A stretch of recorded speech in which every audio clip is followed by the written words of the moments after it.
Hello, and welcome to Studio 415. On today's show, you'll hear a recap of the winter sports season.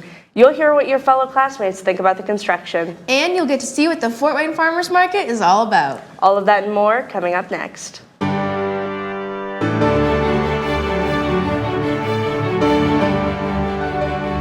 I'm worried about being able to sit with my friends that are seniors since I've heard they're going to eat in the alumni gym. For the 25-26 school year, they'll begin working on the renovations inside the building. I think this is probably the last expansion that they're going to have to make before they build a new high school.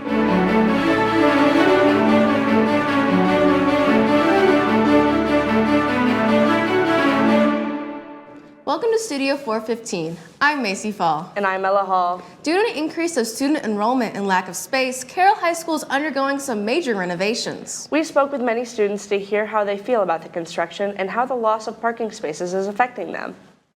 The first thing to go was part of the parking lot. This forced many students to have to leave earlier. At first, some struggled to find empty parking spaces, and it led many not knowing where to park. However, as the days went on, students began to settle into this new routine. In a survey sent out, almost 50% of students mentioned that the construction has impacted their daily routine. However, now that door 13 is closed, more students are affected. Here's what students had to say about the parking on the first day back. As there was about 60 of us walking back into school, we were stopped by the principal and told that it was on us to get to school before the spots were taken. I turned the corner from that four-way stoplight, and I just saw all these fences put up, and it just kind of sunk in oh, they took away my spot. Unfortunately, there were no spots, so I parked in said striped spot, and I was given a ticket. Now, students have to walk further to get into the building, and with over 2,000 students going through one set of doors, it can get very crowded. But most students' complaints have to deal with the new, longer walk to door 19. Here's what students have experienced with door 19. It feels really crowded. I personally don't like how people crowded in one area and other side of the building's empty. I had 7th-period study hall this semester, and I was super hyped to just be able to walk out. Now I can't. With the construction being inside and out of the school, many noises will be heard by students in different parts of the building. While the construction may be quiet in the freshman center, other areas of the school like the English department don't have it as easy. In the survey that was sent out, the majority of students have some worries about how the noise may impact their learning. You don't want to hear that while you're taking a test or anything. It's definitely going to be distracting. Personally, I would not concentrate if there's background noises going on. My biggest complaint so far would be that there's a lot of noise going on when I'm trying to do my work. Many students are asking why and expressing concerns about the construction projects. A majority of students had high concerns about when parts of the cafeteria will be closed and where they may be forced to sit. I'm worried about being able to sit with my friends that are seniors since I've heard they're going to eat in the alumni gym possibly. I have no idea how that whole situation is going to work. I haven't heard anything about it. Because I feel so far they've told us up to this point, knowing Carroll, they're going to add more stuff eventually because complications are going to come up or they're going to want to do something else. Overall, students mentioned they feel like they don't know enough information, and almost everyone is wondering the same question. Here's some of the concerns that students have. It's kind of difficult to have to brace yourself for the upcoming weeks because anything can be thrown at you now. I wish they would have started in the summer instead of the middle of the year. Start the construction at the beginning of the summer so less school will be interrupted. I definitely wish they started in the summer. While there are many concerns for this project, overall it'll be a positive thing for Carroll. Be sure to be on the lookout for any updates or changes. For Studio 415, I'm Macy Fall. With around 68 farmers markets in Indiana, Fort Wayne's Farmers Market is trying to stand out in the crowd. Studio 415 reporter Ava Coe brings you more insight into the history of the market and the products being sold there. Farmers markets in Fort Wayne were originally held year-round at the Bar Street City Market in 1855.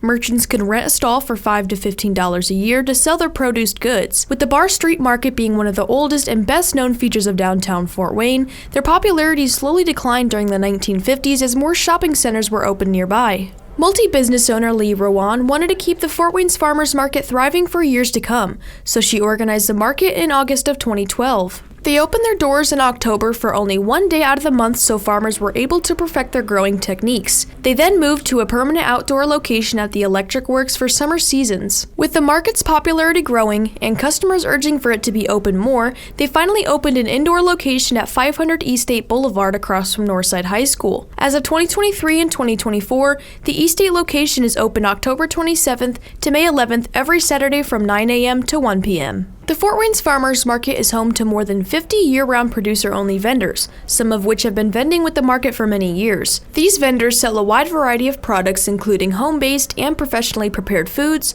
farm and gardening, natural products, and arts and crafts by local artisans. Vendor David Stinson has been selling his unique creations for almost 15 years and has been a member of the market for 12. Stinson sells things like pens, shaving brushes and razors, salt and pepper shakers, and more. But his project materials are more unique than you think.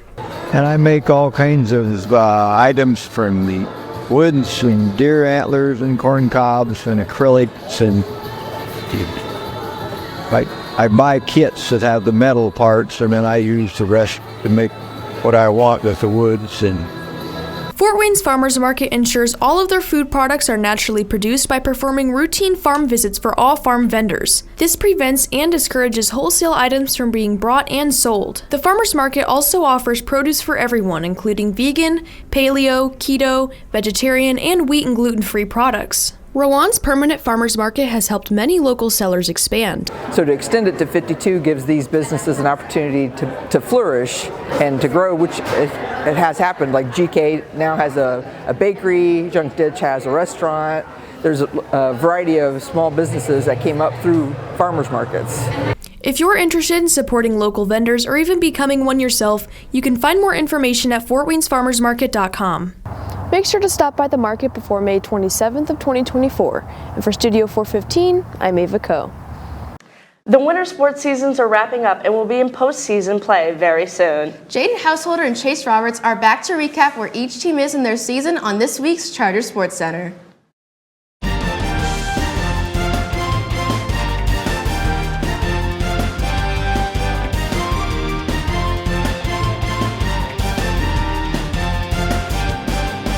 Hello and welcome to the Charter Sports Center. I'm Jaden Householder, and here with me as always is my co-host, Chase Roberts.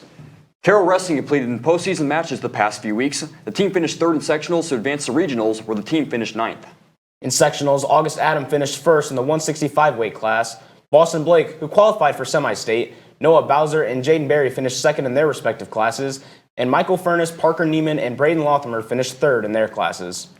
Senior wrestler Harrison Fitch, who placed fourth in his weight class in sectionals, tells the Charter Sports Center what his time and experience on the team meant to him. I've seen this team grow to a almost being full of almost all seniors my freshman year, to basically more or less getting younger and younger as years go by. And through that, it's like just seeing how the coaches handle it and through how the wrestlers handle learning. Boys basketball competed in 3 games, resulting in a 1-2 record in the run.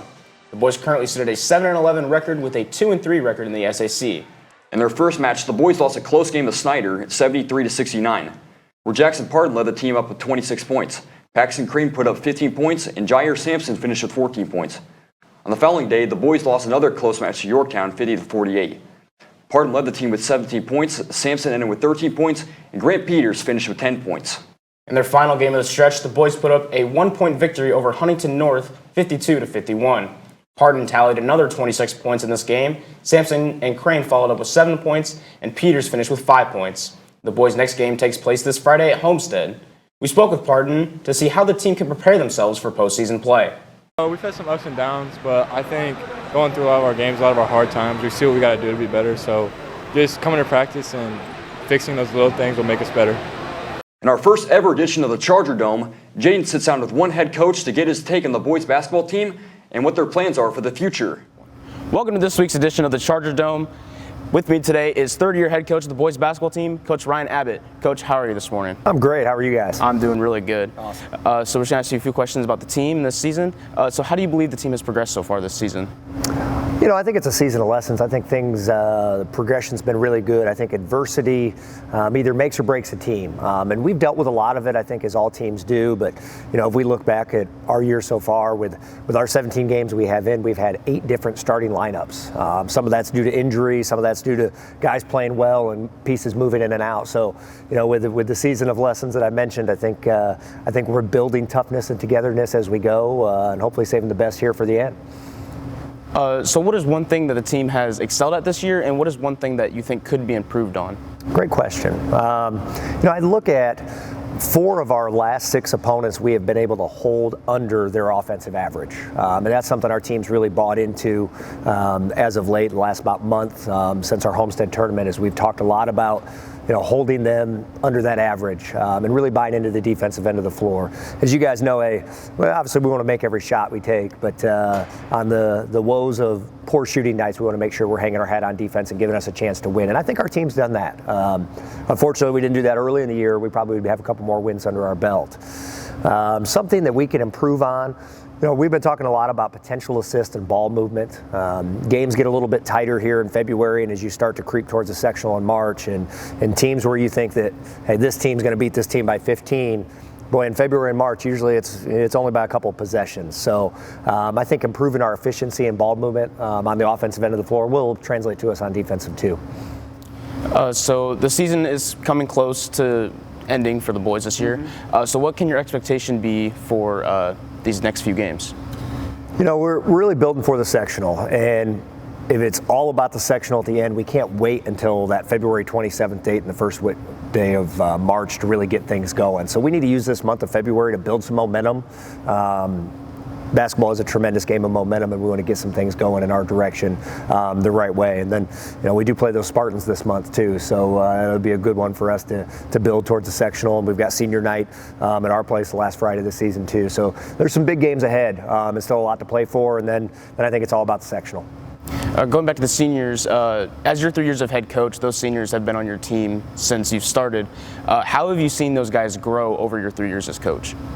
You know, I think the maturity of our seniors is tremendous. You know, they've been through some tough times. They've been through some really great times together, and I think you build on that experience. And then ultimately, you know, you don't like thinking about it now, but when they leave, have they left it better than they found it? And I think that they'll be able to say that, and I think you look back, and as much as we're the longest season, but they'll look back and it'll be a blink and you'll say, wow, it's done. So yeah, I think their maturity and their ownership of our program, we appreciate them and what they do, and it takes a lot of work, and we're a demanding program, and they've gave us everything they have. So how do you think the seniors as of now have performed this year, and how do you think that the juniors, incoming seniors for next year, how do you believe that they will be able to take that step and be able to fill the void for the seniors after they leave this year? Yeah, I think, you know, as human beings, even beyond basketball, like, we constantly want to improve. So I think that if our seniors have done a tremendous job of leading by example, of leading by voice. I think our juniors, as anybody, you see the positives and you say, yes, we've got to have more of that. And you always want more.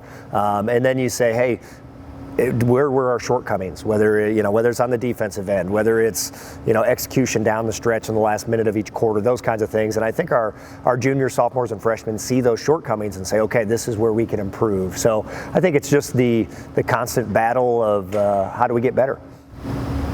Last question for this interview. What kind of adjustments can you make for this team to do well in sectionals? You know, we talked a little bit about it. I think we need to continue buying into the defensive end of the floor, continue buying into moving the ball offensively, and using all the weapons that we have. You know, we mentioned the different starting lineups and the different guys contributing. You know, when we're able to use all our weapons, we're pretty hard to guard. So we look at those things really building forward. And I think we've got to be really efficient. You know, to win the sectional, we've got to know that you never really know what possession is going to win the game. And everybody looks at the last couple minutes, and obviously we want to be in the game in the last 2 minutes. But, you know, you never know. You can't throw away a possession that might hurt you down the stretch. Coach, thank you. Appreciate it, guys. Thank you for coming on the show. Awesome.